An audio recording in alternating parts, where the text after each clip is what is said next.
অভিযানের একদিন পরই শেরপুর ধুন্টো আঞ্চলিক মহাসড়কে চালককে মেরে অটো ছিনতাই। শনিবার সন্ধ্যায় উপজেলার খানপুর ইউনিয়নের শেরপুর ধুন্টো আঞ্চলিক মহাসড়কের শুভগাছা গ্রাম এলাকায় এই ঘটনা ঘটে। এ সময় অটোরিকশা চালক মেহেদী হাসান গুরুতর আহত হন। স্থানীয় সূত্রে জানা যায়, পেশায় চায়না অটোরিকশা চালক মেহেদী হাসান প্রতিদিনের ন্যায় শনিবার ভাড়ার জন্য বের হয়েছিলেন। সন্ধ্যা 6:30টার দিকে বাড়ি ফেরার পথে শেরপুর চাউলহাটি থেকে এক অজ্ঞাতনামা যাত্রী খানপুরের গুবলি যাওয়ার কথা বলে তার অটোরিকশায় ওঠেন। রাত আনুমানিক 7টার দিকে শুভগাছা গ্রামে পৌঁছালে চালক মেহেদী প্রস্রাব করার জন্য অটোরিকশা থামিয়ে নামেন। এই সুযোগে পেছন থেকে ওই যাত্রী লোহার রেঞ্চ দিয়ে তার মাথায় অতর্কিত আঘাত করে।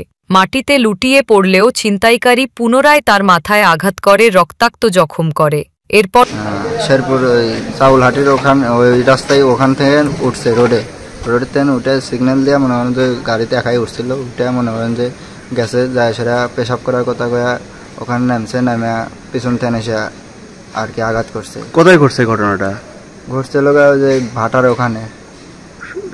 এলাকার নাম কি? এটা এলাকা ওটা শুভগাছা। শুভগাছা ভাটার ওখানে কয়জন ছিল? আমি দেখছি একাই পিছন থেকে মারছে তো আর কি দিশা হয়নি। একাই মারছে? কি মারছে? দুটা মারছে। কি দিয়ে মারছে?